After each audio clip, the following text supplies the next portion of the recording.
Hey, welcome to the Open House Show. It's, I guess, our holiday edition. We have a great show lined up for you this week. Glad you tuned in. And if you're watching again on our YouTube channel, our Facebook channel, and also our LinkedIn, we'll be having it as well. We have Dr. David Rath with Montverde Academy, Associate Head of School and Dean of Enrollment Management with us. Chris Mitchell is going to be joining us as well, and we're going to dive into the trends of pre-COVID, the trends now, and what the international student market looks like for boarding schools, K through 12. So without further ado, let's bring them on. Dr. Rath, hello. Hey, how are you? Here. Good to see you. Hey, Jesse. Hey, Dr. Rath. Good to see you again. Always a pleasure. How are you? Doing well. Before we start, actually, just got to give a shout out to Jesse. Wait, can I do it with you? I know what you're going to do. Can I do it with you? Go ahead. Happy birthday to you. Happy birthday to you. Happy birthday, dear Jesse. Happy birthday to you. Oh, man. If that doesn't get some views after that, I don't know what will. I knew this was going to be a festive show, but that's going to make it go viral right there, guys. That's good stuff. You thought I didn't know.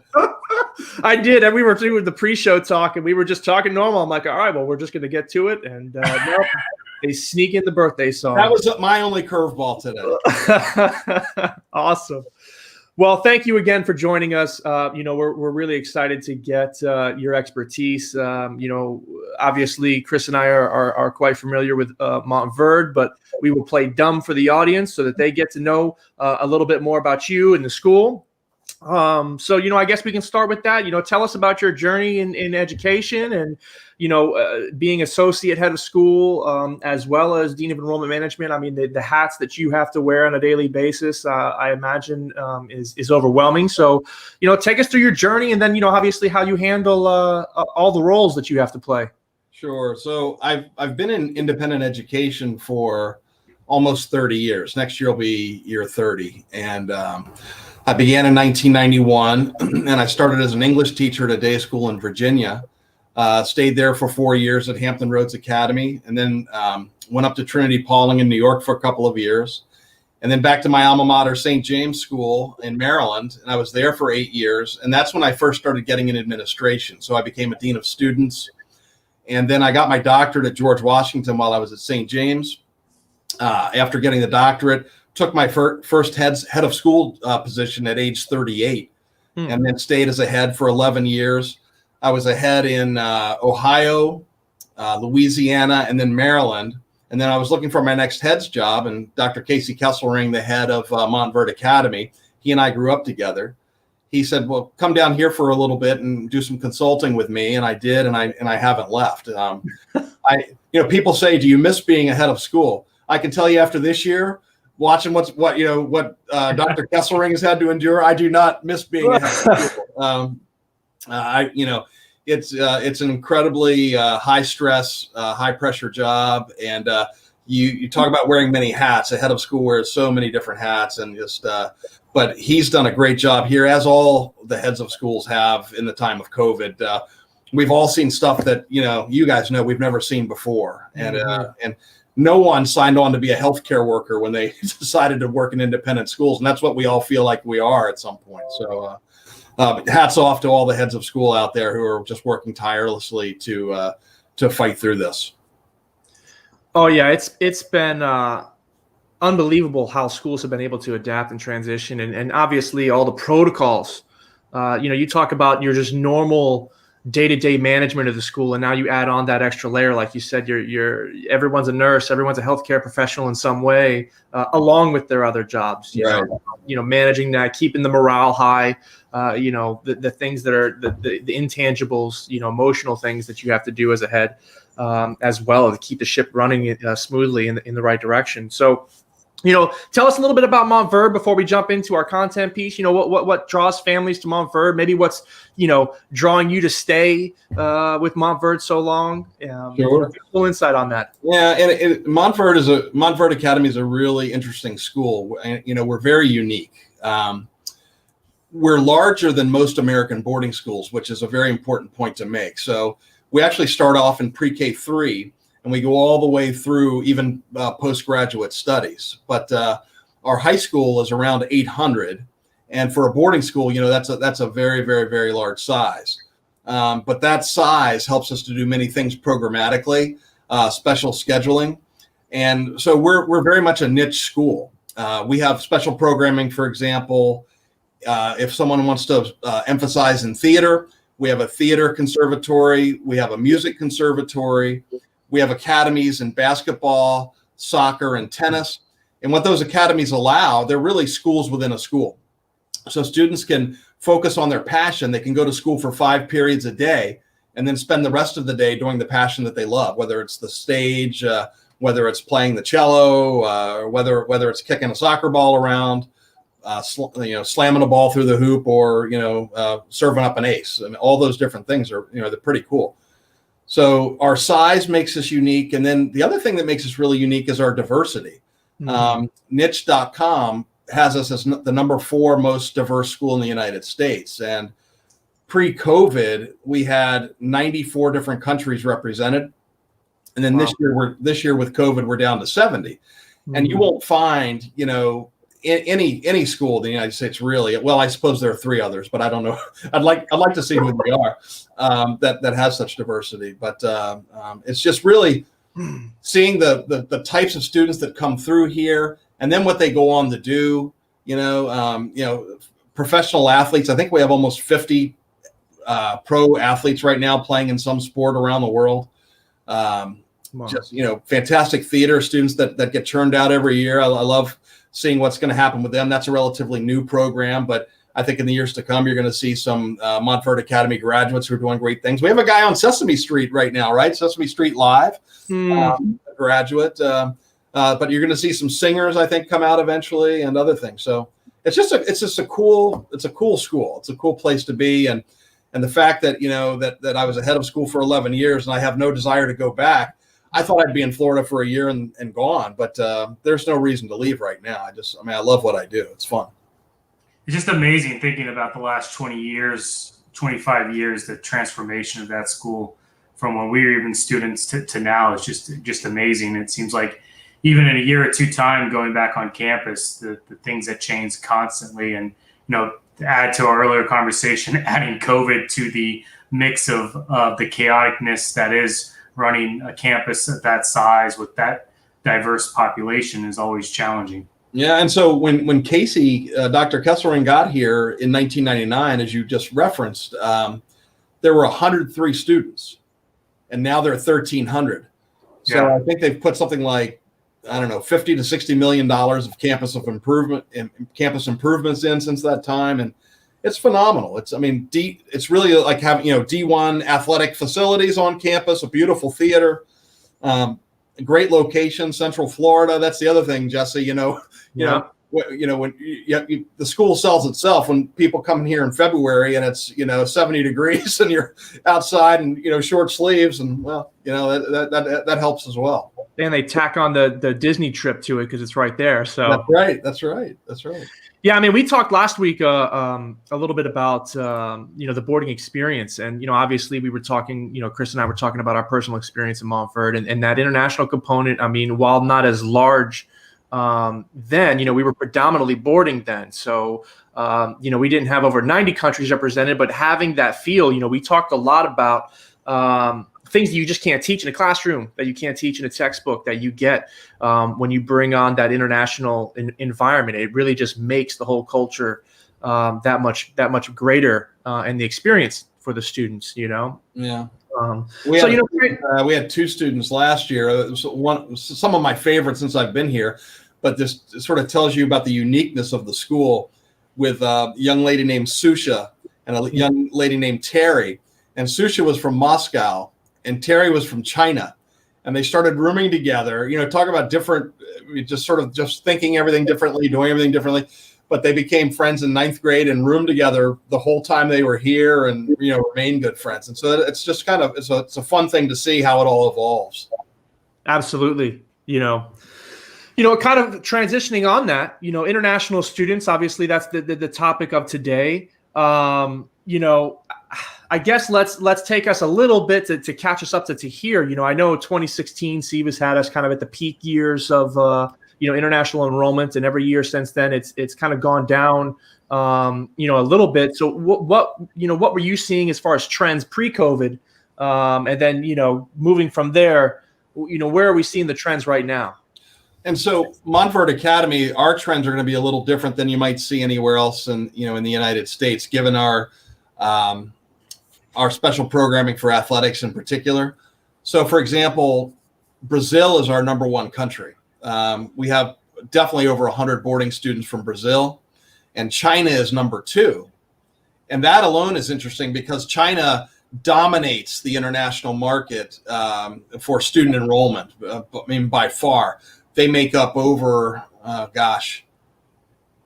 third of all, and that's for colleges too. So if you're like 1.1 million college students from international countries, and China has over 300,000 of them who are here. So we're a little bit different in that regard. I think the top three countries for the United States for international students are China, and then Germany and South Korea. And Germany is always interesting because they come typically for 1 year, and then they go back. They want to come for the immersion experience, the cultural experience, and they go home. So we don't honestly have too many students from Germany. We'll have a handful, but nothing like the students from Brazil, where they come for a sport. They like the swimming, the soccer, the tennis, especially. That's where we get the most of our students from. So we're a little bit different in what we see. Australia is big for us. Canada is big for us. Australia because of basketball, Canada because of soccer, Japan also for soccer. So all this recruiting that we do for students, a lot of it is sport related, and most of those athletes are the ones who end up filling the beds for us.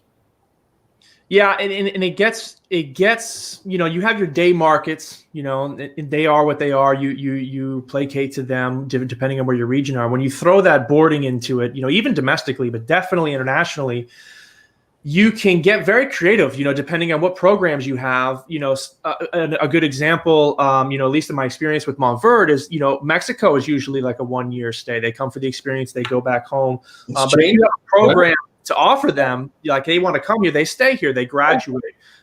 So having those academy programs really draws different markets in different ways. And some schools have different niches that they promote that brings in a heavier population of a certain nation.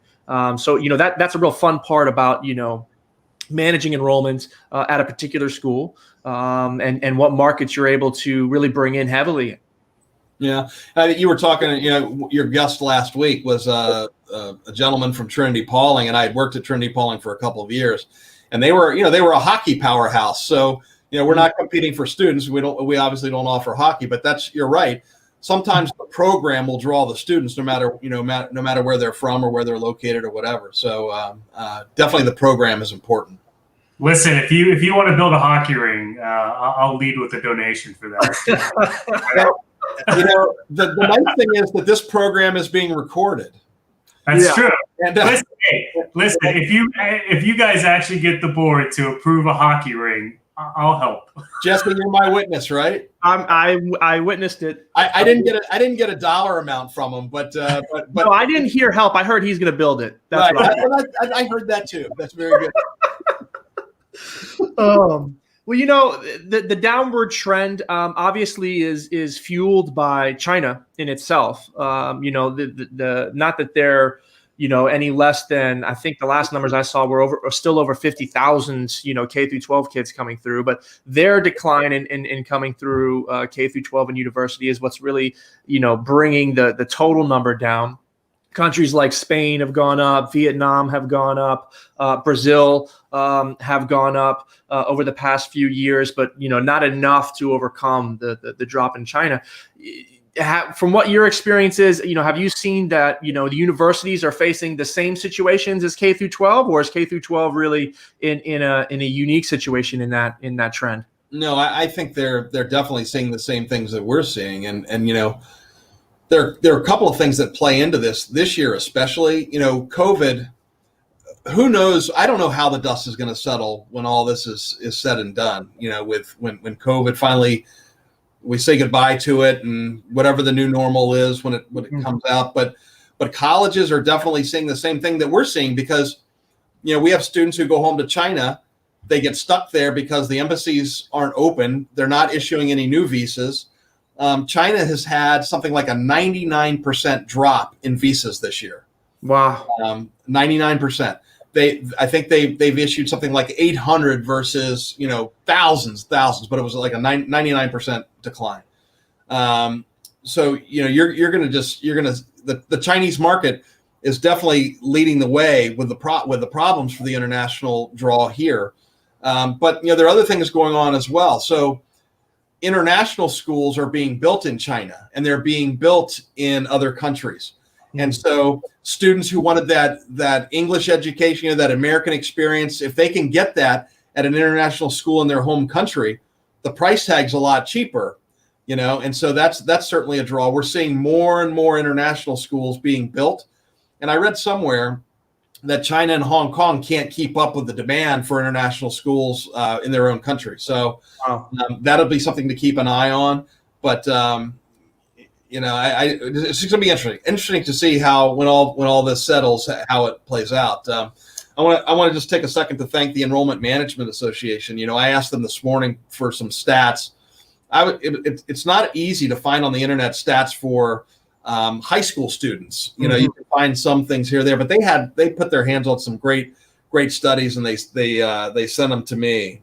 So I wanted to thank them for their work at the last second. But that's what we've been talking about, is just the falling number of students. China by 2040, they don't want to send too many kids out, period. So the reason students are leaving now is they think they might have a better shot at getting into a top level American university. But by 2040, China wants to recruit people in there and have enough space for everybody. Wow. So I don't know. It's certainly interesting to watch. I wonder if, not to be a pessimist, because I'm naturally not, but, COVID has, accelerated a lot of different things. And, those international schools, like you were talking about, with all the issues of travel and then embassies and visas, obviously you can't build an international school in a year like that overnight. Or actually in some provinces in China, maybe you can. But typically speaking, do you think that this might change the direction of some board members, or however the system is set up in those nations where, hey, because of this experience, maybe we are more strongly considering building this international school here. Let's ramp this up and prioritize this more than we had it on the back burner for, a few years down the road. It might. That might happen. But, the other thing that's going to be interesting that goes along with it is what happens if they do graduate from an international school in China, okay? Yeah. So right now, from what I understand, there is not one student from China who's gotten into an Ivy League school from an international school in China. Now, I don't know if that's 100% true, but I was at a seminar not long ago, and I did hear that. And so if they build all these international schools, but they still can't get into Harvard, they're still going to try to go to Harvard, and if they can't get in from the path in their own country to Harvard, they're still going to come to the United States to try to get into Harvard. Yeah. I mean, because they care about the prestige, the rankings. It's very interesting. Interesting. Yeah. So, Dave, I've got a question on the tuition side of things. We've talked to other guests on the show about tuition pricing in general, and how the challenges are with that, with the ever constant rising. But I want to take it from a different angle of how tuition prices are seen both domestically versus international, and seeing if that is an issue being quote unquote priced out of the market. And what's your thoughts and take on that? That's a great question. So, I think like most independent boarding schools, we give need-based financial aid.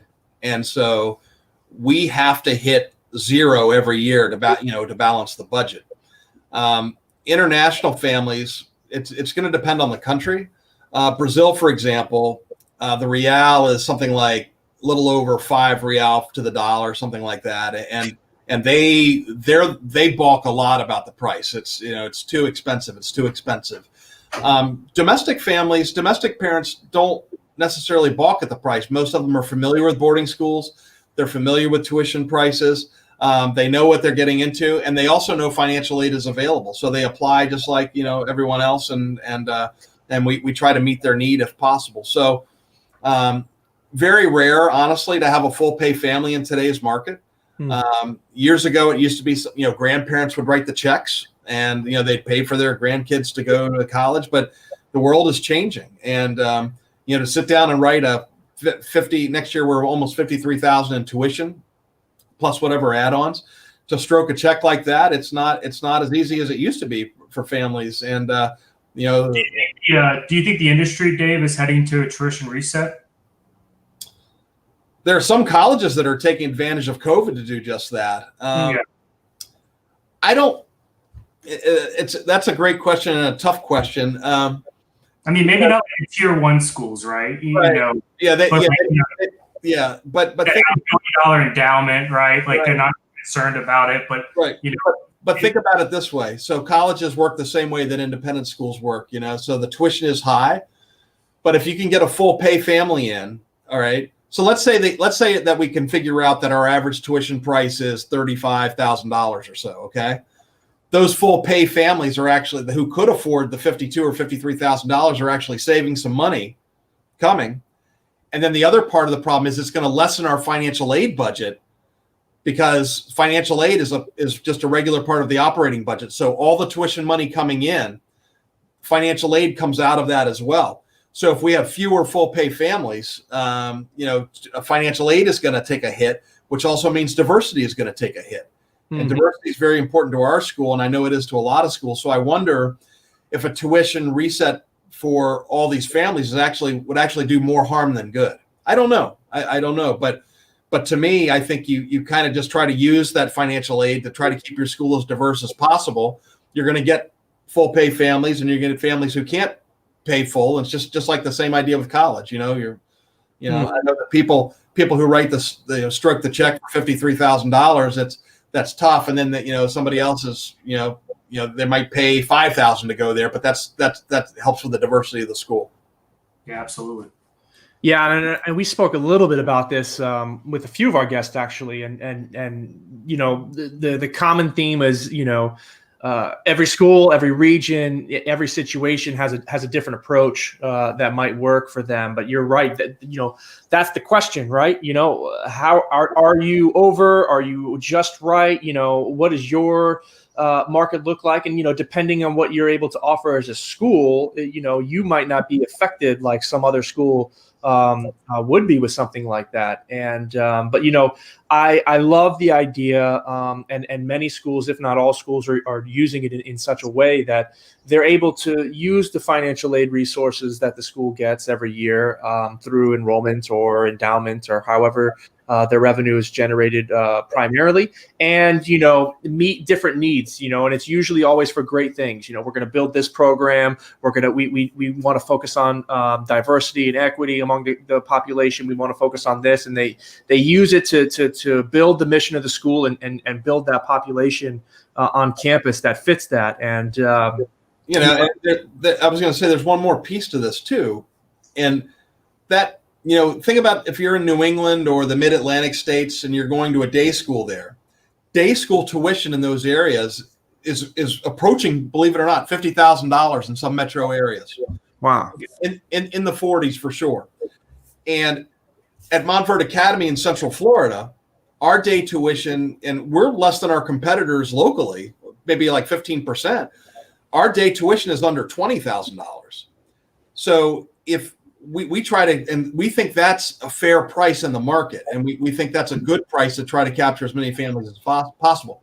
If we took tuition into account for the boarding side and had to do a tuition reset, we might be in trouble trying to do that because our boarding tuition is so far ahead of the day tuition. You know what I mean? So a lot of the boarding schools, they price their day tuition to be 2/3 boarding.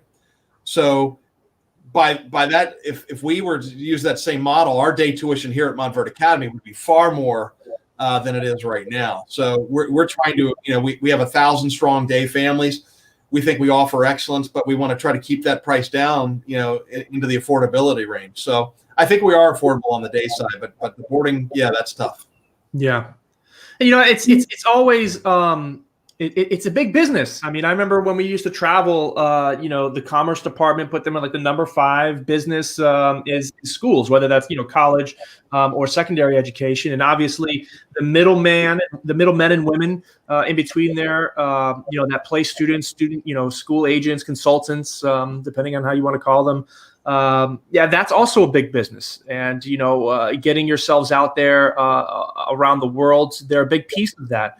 How have you seen with your interactions with agents, how are they adapting to this new world right now? I mean, I know that there's obviously hopes that when the vaccines, readily available and, travel's back to normal, that business can be as usual, but it's looking like it's going to be a solid time before that's there again, and before people feel comfortable with that kind of thing. How is that industry surviving? That's a great question. So I mean, I don't have any stats, right? Yeah, no, of course not. I just have but I have personal knowledge. All right. Yeah. So, and I have a doctorate degree, so you're going to have to take it as fact. Okay. Fair enough. So you can quote this study that I'm going to give you. So I have 150 boarding school consultants in my database that are active. Okay. And I'm not making this up. Every time I send out a mass email, more and more are coming back undeliverable. So I've seen everything just from the 150 that I have. I've seen completely going out of business. If they're in it mom and pop by themselves, completely going out of business. I've seen mergers and acquisitions. So bigger companies buying maybe mid-range companies or whatever. And then I've seen from companies complete layoffs, resizing. I've seen it all from just within the 150 that I have. So it's brutal. It's like, it's like trying to be a travel agent right now. Really, it's not much different. Right. You're trying to get students to travel to the United States, or wherever, whatever country, and you can't really travel. And if your clients can't get the visa, you're not getting the commission. So we were just obviously talking about tuition reset. So this sounds like this is a complete market reset. Oh, absolutely. How that's happening. There's no question about that. I mean, can you imagine if that's your sole job and it really would be like having a travel business and just completely, you're going to go belly up, really. So, I mean, the obvious question then, Dave, is how's that affecting the schools? Like, how is that affecting normal operations? You rely on these consulting agencies to introduce you to prospective families. So how have you adapt, or how other colleagues that you've talked to adapt? Because obviously there's this huge upturn in the market. No, and think about the line item for the boarding tuition side of things in your operating budget, right? Huge. So we had we've always been full boarding, like 315 students. This year we have right around 200. So do 100 times 50-some thousand dollars, right? I mean, it's a significant impact. And that is because Brazil, the borders are closed. The only way to get here from Brazil right now is if you go to a country like Mexico or Ecuador and you stay there for 2 weeks, and then you're legally allowed to fly into the US. If not, you're not coming. So if you're from China, you're not getting any new visas. If your visa expires, you're not getting it renewed. So the thing that saved us really, and this is what's going to come out of COVID, is how you adapt and kind of reinvent yourself. Well, we have a significant online presence now in our student body from the boarding population who've wanted to stick it out, and they're online from their home country right now until they can get back. So that's not been something that's been a part of kind of who we are, or many schools would say the same thing. Right. But now I don't think that online piece is ever going to go away, because we've said, wait a minute, here's an opportunity. Mm-hmm. So COVID has given us some really cool opportunities to look at the way we do things and say, are there advantages now that maybe we can, if someone from Vietnam doesn't want to come to the US because maybe the price tag is a little too high for that family. Well, could they pay the day student tuition and stay at home? And we want to be careful that we're not hurting the boarding end, in the recruiting process. But the reality is, if we can offer that as a separate marketing piece and say we could pick up 20, 30, 40 international students who are going to stay at home, that's huge. That's interesting because, I mean, as you know, universities and college went into the online game about 15, 20 years ago. And now every university of any note has an online component to it. So do you see a shift in K through 12? A lot of schools offering that kind of virtual online component, especially when you say, like, let's take a state like Florida, who has an online component, but it's been basically, by anybody's measurement, a complete almost collapse or failure of over the last 6 months of how it's operating, because it wasn't set up for this kind of usage. Right. Do you see that kind of move in this industry? Not yet, but I have a feeling we might. Okay, so if you're the first one to mention it, Dave, so that's kind of a it's a natural thing to move into because universities have done it, and so now you've had this kind of jarring situation in the market, COVID, and so it does make sense to monetize that as a possible revenue source. Right, and there have been some schools, and here's the difference. So. And I'm not knocking Florida virtual school at all, so don't take this that way. No, you don't have to. No, but what I will say is our online component. We've bought swivel technology. We invested something like $75,000 in swivel cameras, so that someone who's sitting in China, or Brazil, or Italy, or Russia, or wherever, can feel like they're a part of the classroom. So no longer does the teacher have to sit behind the desk and try to take care of the people who are in the class and people who are online and whatever. The teacher can just move around the classroom normally, and the camera follows them. And so the feedback that we've gotten from students is that this is a pretty cool experience, and that's different than a Florida virtual school can offer. You're going to get that teacher interaction with the online piece. Mm-hmm. So that gives you a huge market advantage if you can do that well, because the online high schools that are existing right now don't do that. Yeah. You just get on there, you do their curriculum, and that's it. But here you still can engage. And that's what all of our schools are about anyway. There's that engagement piece, that community piece that's so very important. And so, yeah, Chris, I think that there is an advantage. There is an opportunity to get into that market. And I think I know are looking at it carefully. I don't think we're going to go whole hog, right away, but I don't think it's ever going to go away. I think it's possible. I mean, I've heard those swivel cameras even pass notes around the class as well. You don't even have to be there for that. They'll do all the. But to your point, they can put gum under the desk too. Oh, that's where it is. That's right. That's right.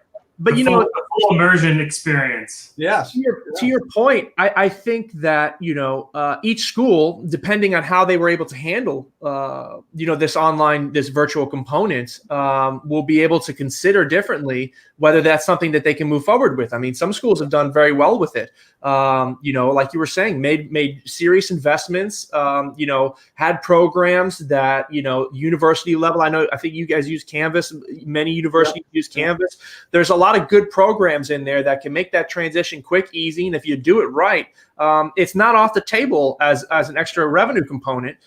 Where in some other places, they're just getting by. They're really waiting for in-person classes to be a little bit more normalized, and they want to move away from something like that. So I would imagine it depends on the capability of the school on that revenue option. But I agree with you. I don't see that component going away, especially when it's so prevalent in the university. When maybe not all your classes are online, but when the university presence of online learning is so common, if we're doing our job as a college prep, you want to try to give them a little taste of that so that they're, a little bit more prepared as well.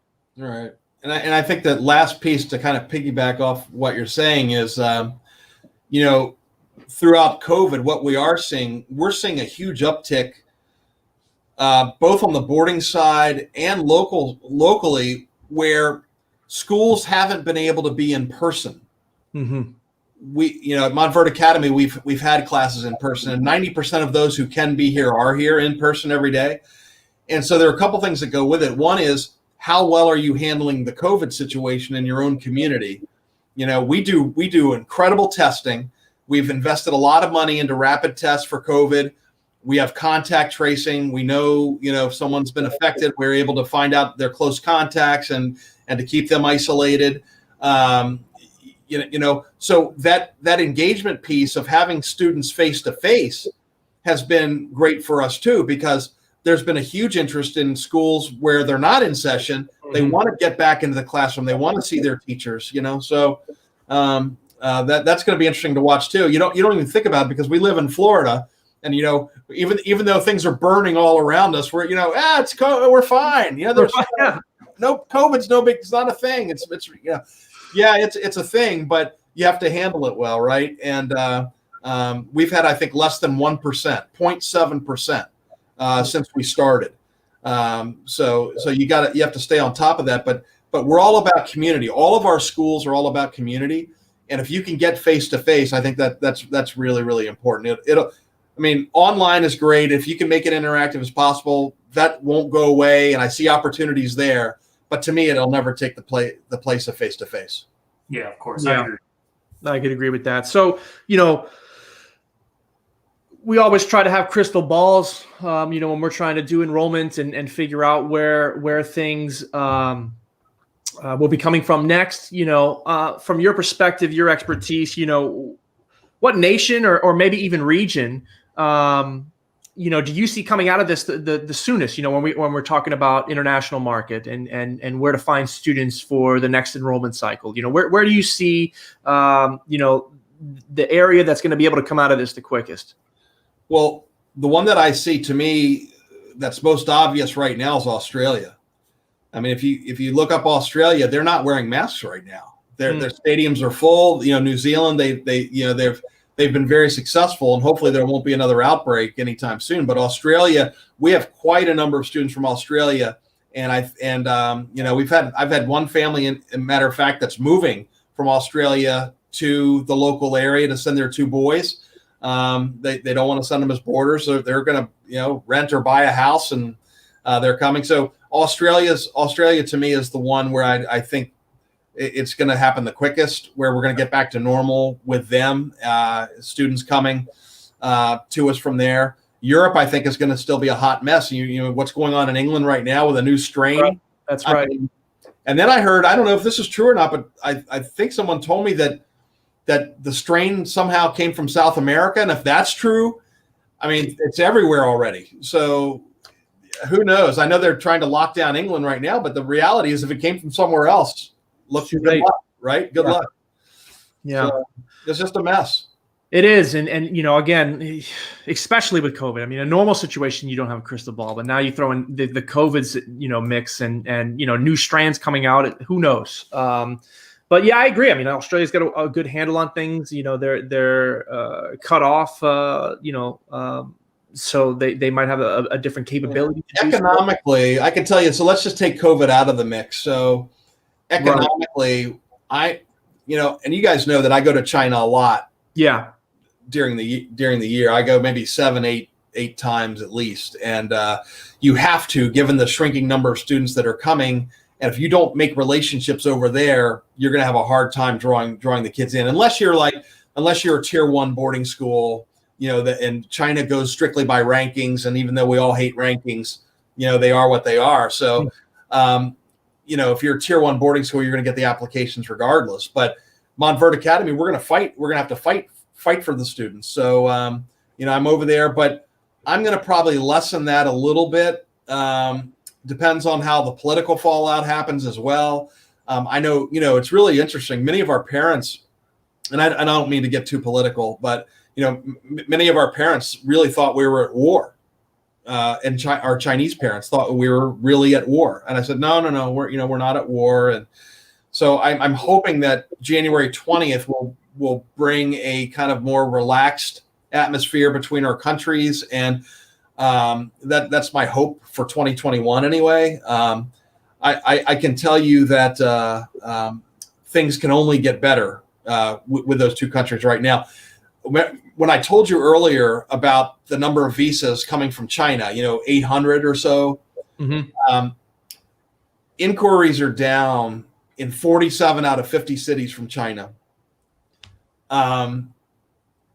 Almost none of this is COVID related, if you can believe that. Almost none of it. It's all political.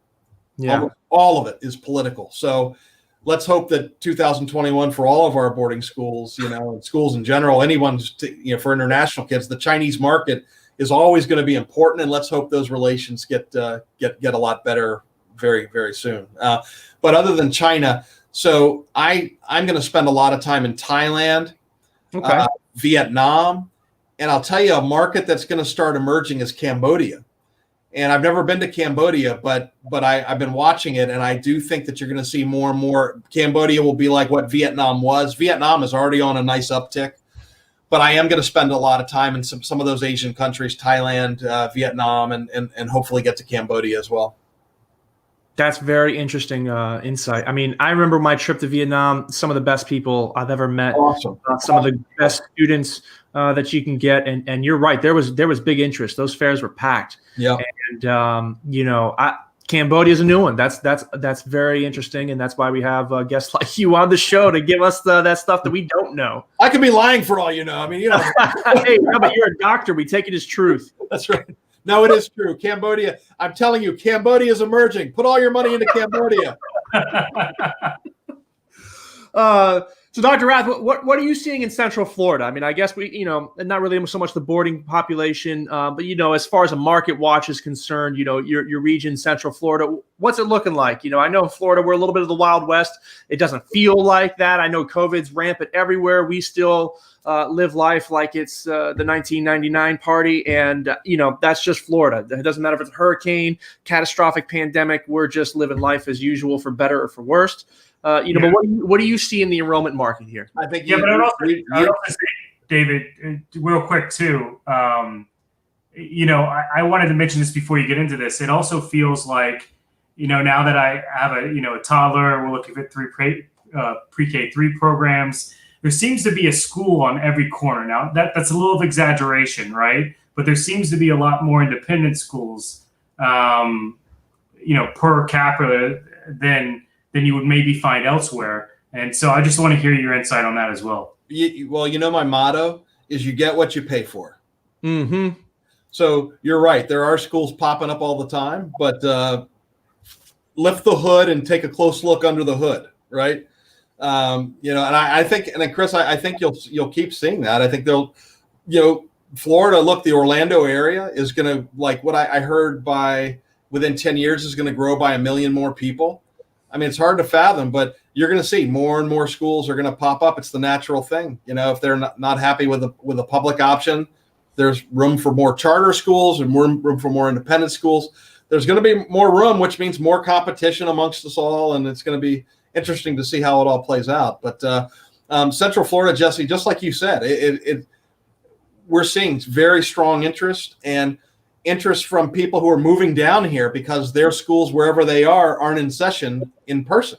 I keep going back to that, but it's all about community, and I think we have a good reputation in Central Florida, and that interest is going to stay strong. I'm sure the same thing is true at Lake Highland and Trinity and Windermere Prep. I'm sure they're having good interest as well. So we're not seeing a downtick in Central Florida whatsoever. And where we lost population with COVID, really not amongst the day student population. We still have over 1,000 day families. It was really just simply the international boarding market. Yeah, which was natural and across the board. That wasn't, right. Anywhere specific. That was you're right. No, and it's funny because, we talk about the 94 different countries, and we do that because yes, we love the diversity from all the different countries, but B, it also protects us financially. So if a country's economy goes south, well, we have other things. Well, it doesn't protect you against a pandemic. No. Okay.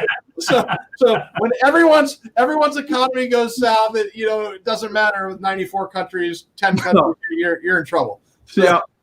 And we joked about that. I mean, not joked, but we spoke about that a little bit on some previous shows. Is how you had different markets to turn to, to get yourself out of something where everyone was affected, including the U.S. You're not turning anywhere. There's nowhere to turn. No. So, maybe you've already spoke on this. You can reiterate it maybe in a different way, but, obviously, in general, where do you see the biggest opportunity for enrollment this year? What are you thinking? In conclusion, no, I think that I do think that our day student population is going to stay strong, and I have to just go like this: that the borders open up again, that January 20th brings maybe different feelings in China, that the pandemic goes away, that people get vaccinated, and I hope they take it seriously and do get vaccinated and not think it's a sham. I can't. It's just mind-boggling to me. But that's for a different show. Mm-hmm. But I think we're in a good position right now, as long as travel can return to somewhat normal. Yeah. Excellent. Well, Dr. Rath, thank you so much. I know we've covered a plethora of international topics, and I think that anyone that was viewing or will tune into the show later or listen to our podcast on Spotify, a little plug there, can really get some good insights here and have some laughs, but really come away with some knowledge. And I really appreciate your time today. I know you guys are busy. I wish you the merriest of Christmases and stay safe over the holidays. No big parties, okay? It was my pleasure, guys. Chris, thank you. Jesse, thank you. It's anytime. I love it. Take care. Take care. Thanks. Yeah.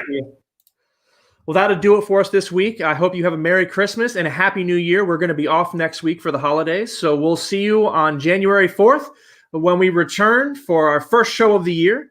If you didn't catch it today, you can always check our schoolcraft.com on our resources page, Facebook page. We do have the LinkedIn, Instagram, as well as our YouTube channel, Schoolcraft Digital. Take a look. There's a lot of other resources for you there as well. Have a great end of the year. Thank you so much.